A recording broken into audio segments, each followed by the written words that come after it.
Bismillahirrahmanirrahim. Assalamualaikum warahmatullahi wabarakatuh. Jumpa lagi di channel YouTube Riva Nesta. Masih di sudut edukasi, belajar mudah dan menyenangkan. Bagaimana kabar adik-adik sekalian, khususnya siswa-siswi kelas 6? Semoga hari ini kita semua dalam keadaan sehat, karena dengan kondisi yang sehat tentunya kita bisa melakukan berbagai kegiatan yang kita inginkan. Dan dengan kondisi yang sehat pula, pastinya kita bisa belajar bersama untuk membahas materi dan juga soal-soal dari buku penilaian Bu Pena untuk SD atau MI kelas 6 ya, yang mana kita masih di jilid 6A, tema 2 persatuan dalam perbedaan. Dan untuk kali ini akan kita bahas ya materi di tema 2 subtema 1 pendamping pembelajaran 1. Langsung aja kita ke halaman 70 berapa ini adik-adik? 75 ya. 75 di sini ada tema 2 persatuan dalam perbedaan. Kita langsung ke pendamping pembelajaran 1 di subtema 1 ya. Subtema 1 itu rukun dalam perbedaan ya. Dimulai dengan muatan pelajaran bahasa Indonesia ya, muatan bahasa Indonesia KD 3.4 dan 4.4. Nah, ini membahas tentang kata tanya untuk membuat peta pikiran suatu teks. Nah, adik-adik masih ingat ya, 5W1H atau adik Simba boleh ya. Kalau 5W itu 5W1H itu ada what, who, where, nah, dan seterusnya ya. H-nya itu how, bagaimana ya. Kemudian kalau adik Simba sama ya, apa, di mana, kapan, siapa, mengapa, bagaimana. Nah, itu ya 5W1H atau adik Simba boleh. Adik-adik boleh menggunakan apa saja, yang penting bisa ya. Lah ini. Jadi peta pikiran itu dapat dibuat dengan menggunakan kata tanya. Nah, berikut adalah kata tanya beserta fungsinya yang dapat digunakan untuk membuat peta pikiran. Nah, jadi ini ya, ada 5W1H atau ada 6 ya kata tanya yang bisa kita gunakan, yaitu apa. Apa itu biasanya digunakan untuk menanyakan hal atau peristiwa yang terjadi ya. Jadi menanyakan hal atau peristiwa yang terjadi ya. Kemudian siapa, ini untuk menanyakan seseorang atau pelaku yang terlibat dalam suatu peristiwa. Misalnya, siapa nama presiden Indonesia yang pertama? Nah, itu kan berarti seseorang ya, menanyakan seseorang. Kapan? Nah, kalau kapan itu kata tanya digunakan untuk menanyakan waktu terjadinya suatu peristiwa. Misalnya, kapan Indonesia merdeka? Nah, berarti kan pada tahun 1945 ya, itu berarti. Kemudian di mana? Ini menanyakan tempat terjadinya suatu peristiwa. Misalnya, di mana tempat dibacakannya proklamasi kemerdekaan Indonesia, itu misalnya berarti kan tempatnya di mana? Misalnya di lapangan apa, atau misalnya di Jakarta atau di mana ya. Kemudian mengapa, ini untuk menanyakan penyebab terjadinya suatu peristiwa, dan bagaimana itu digunakan untuk menanyakan cara atau proses terjadinya suatu peristiwa. Jadi prosesnya seperti apa, itu biasanya menggunakan kata tanya bagaimana. Langsung kita ke ayo berlatih ya. Di sini kita diminta untuk membuat pikiran menggunakan kata tanya ya. Bacalah teks berikut dengan seksama. Penyusunan teks proklamasi kemerdekaan Indonesia. Tahukah kamu sejarah penyusunan teks proklamasi kemerdekaan Indonesia yang dibacakan oleh Soekarno? Teks proklamasi kemerdekaan Indonesia disusun oleh Soekarno, Muhammad Hatta, dan Ahmad Subarjo di rumah Laksamana Maeda di Jalan Imam Bonjol nomor 1. Naskah tersebut disusun dengan cara mengumpulkan ide dan juga mendiskusikannya terlebih dahulu. Oke ya.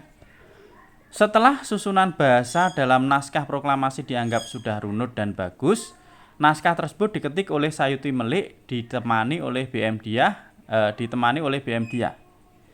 Awalnya, naskah proklamasi yang sudah disepakati akan diketik menggunakan mesin tik milik Laksamana Maeda. Akan tetapi, ternyata mesin tik milik Laksamana Maeda menggunakan huruf kanji, sehingga Sayuti Melik meminjam mesin tik milik konsulat Jerman. Naskah proklamasi yang sudah diketik ditandatangani oleh Soekarno dan Muhammad Hatta sebagai wakil bangsa Indonesia. Selanjutnya, pada pagi hari dilakukan upacara proklamasi di halaman rumah Soekarno, yaitu di Jalan Proklamasi nomor 1 pukul 10 waktu Indonesia Barat ya, sumber dari Sejarah Nasional Indonesia. Oke, tugasnya kita diminta untuk membuat peta pikiran berdasarkan informasi yang terdapat dalam teks di atas. Nah, gunakan kata tanya apa, di mana, kapan, siapa, mengapa, dan bagaimana untuk menemukan informasi penting dalam teks. Tuliskan peta pikiran tersebut di buku tugasmu. Oke ya, jadi kita diminta untuk membuat peta pikiran dari teks ini. Nah, untuk mempermudah mencari informasi penting dari teks, kita bisa menggunakan kata tanya apa, siapa, bagaimana, kapan. Nah, itu tadi ya. Oke. Di sini sudah saya buatkan, adik-adik bisa dilihat ya, ini hanya contoh, mungkin kalau adik-adik punya jawaban lain atau yang berbeda atau ditambahkan bisa saja ya. Nah, ini setidaknya bisa menjadi referensi buat adik-adik sekalian. Oke ya. Jadi judulnya tadi adalah penyusunan teks proklamasi kemerdekaan Indonesia. Ini adik-adik bisa dibuat misalnya judulnya ditulis di tengah, kemudian informasi pentingnya bisa dibuat kanan, kiri, atas, bawah, boleh. Buat seperti ini juga tidak apa-apa ya. Ini yang penting saya supaya tempatnya cukup ya. Jadi informasi penting yang pertama, teks proklamasi disusun oleh Soekarno, Muhammad Hatta, dan Ahmad Subarjo ya. Ini Soekarno ya, agak nempel tulisannya. Kemudian yang kedua, naskah proklamasi diketik oleh Sayuti Melik. Kemudian yang berikutnya, naskah proklamasi ditandatangani oleh Soekarno dan Muhammad Hatta. Dan informasi penting yang keempat yaitu upacara proklamasi dilakukan di halaman rumah Soekarno, yaitu di Jalan Proklamasi nomor 1 pukul 10 waktu Indonesia Barat. Itu ya adik-adik penjelasan untuk Ayo Berlatih di halaman 77 ya, muatan bahasa Indonesia. Selanjutnya kita ke muatan pelajaran berikutnya, ada muatan IPS ya, tentang makna proklamasi kemerdekaan bagi bangsa Indonesia ya. Di sini ada 5 makna proklamasi kemerdekaan bagi bangsa Indonesia ya. Jadi yang pertama, menandai lahirnya bangsa Indonesia sebagai bangsa yang merdeka ya. Mungkin penjelasannya adik-adik bisa dibaca sendiri ya. Selanjutnya, makna yang kedua merupakan puncak perjuangan bangsa Indonesia meraih kemerdekaan. Nah, ini adik-adik juga bisa dibaca sendiri ya. Kalau pengen dibaca mungkin bisa di pause terlebih dahulu. Selanjutnya, makna yang ketiga, nah ini pengakuan dunia luar. Nah, ini adik-adik terlalu jauh mungkin ya, bisa di pause, tidak apa-apa, dibaca ya. Ini yang ketiga. Jadi makna yang ketiga itu adanya pengakuan dunia luar. Kemudian makna yang keempat, sebagai bukti bahwa Indonesia merupakan bangsa yang mandiri. Dan makna yang kelima yaitu landasan untuk bersikap terhadap dunia. Yaitu kira-kira makna proklamasi kemerdekaan bagi bangsa Indonesia ya. Ada beberapa makna ya, ini ada 5 sebenarnya, mungkin ada lebih dari 5, tapi di sini yang kita pelajari adalah 5 makna proklamasi kemerdekaan bagi bangsa Indonesia. Silahkan kalau mau dibaca, adik-adik bisa di pause terlebih dahulu. Selanjutnya kita ke Ayo Berlatih ya. Mengidentifikasi makna proklamasi kemerdekaan Indonesia, menuliskan makna proklamasi kemerdekaan Indonesia. Oke. Kerjakan soal berikut. Nomor 1, peristiwa proklamasi kemerdekaan merupakan puncak perjuangan bangsa Indonesia meraih kemerdekaan. Menurutmu, apakah setelah itu bangsa Indonesia harus tetap berjuang mempertahankan kemerdekaan Indonesia? Mengapa demikian? Oke. Jawaban untuk nomor 1 adalah ya. Kita harus tetap berjuang mempertahankan kemerdekaan dengan cara menjaga persatuan dan kesatuan agar tidak terpecah belah dan dijajah kembali ya. Kalau kita sudah merdeka tetapi kita masih bersifat kedaerahan atau individualis, otomatis nanti kita juga akan mudah dirongrong oleh bangsa asing ya. Itu ya adik-adik sekalian. Lanjut ke soal nomor 2 di halaman berikutnya, halaman 80 ya. Proklamasi kemerdekaan menandai lahirnya persamaan harkat derajat bangsa Indonesia di dunia.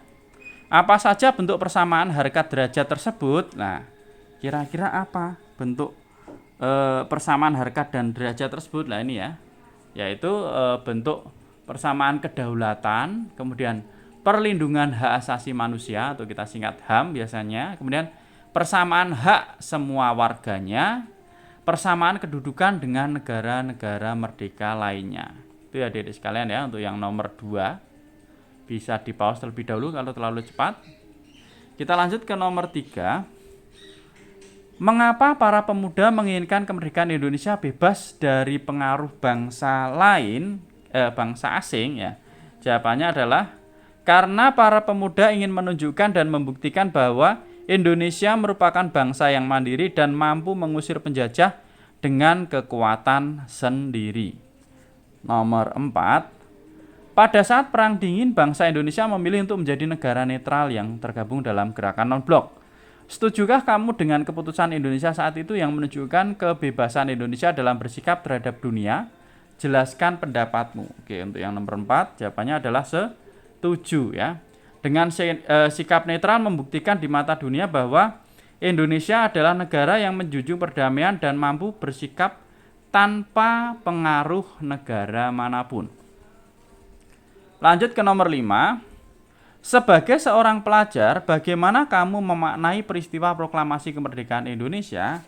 Jelaskan. Oke ya, untuk yang nomor 5 yaitu dengan cara bertekad mewujudkan cita-cita ya, dengan cara bertekad mewujudkan cita-cita tanpa mudah putus asa dan pantang menyerah karena semua itu membutuhkan perjuangan dan pengorbanan. Itu adik-adik sekalian untuk yang nomor 5.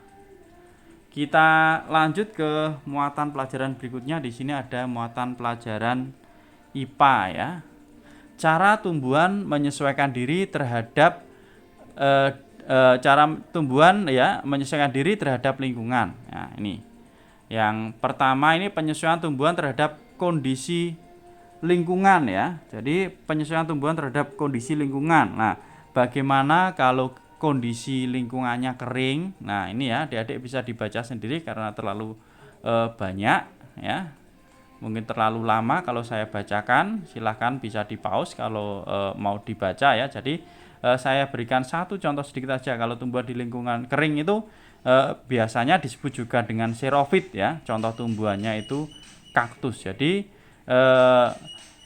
tumbuhan xerofit itu biasanya dia di lingkungan kering yang hanya memiliki sedikit air. Nah, contohnya kaktus biasanya dia memiliki ciri-ciri daunnya kecil dan runcing ya. Kemudian batangnya bisa untuk menyimpan air ya, batangnya tebal. Nah, ini contohnya. Oke. Kemudian bagaimana untuk tumbuhan yang berada di lingkungan berkadar garam tinggi? Ya, ini biasanya sering juga disebut dengan nama halofit ya. Tumbuhan yang tinggal di lingkungan dengan kadar garam tinggi itu disebut halofit. Contohnya tumbuhan bakau. Nah, ini dia memiliki akar napas yang digunakan untuk memperoleh oksigen. Kemudian kalau tumbuhan di lingkungan yang banyak air atau berair atau disebut juga tumbuhan hidrofit. Ya, ini contohnya terate atau eceng gondok. Nah, ini biasanya memiliki daun yang lebar. Supaya apa? Mempercepat penguapan karena di situ banyak air ya. Tuh. Kemudian untuk tumbuhan yang berada di lingkungan lembab, nah, sering juga disebut dengan hygrofit. Nah, ini contohnya tumbuhan paku ya. Ini tumbuhan paku itu biasanya dia tinggal di tempat lembab. Nah, oleh karena hidup di tempat lembab, maka penguapannya sangat lambat ya terjadinya, sehingga air dikeluarkan melalui struktur khusus pada daun yang disebut dengan stomata air atau hidatoda. Kemudian untuk tumbuhan di lingkungan miskin nitrogen, nah bagaimana? Nah, untuk tumbuhan yang di lingkungan miskin nitrogen biasanya melakukan penyesuaian diri dengan memerangkap serangga kemudian dicerna sebagai sumber nitrogen. Contohnya kantong semar dan juga Venus ya. Oke.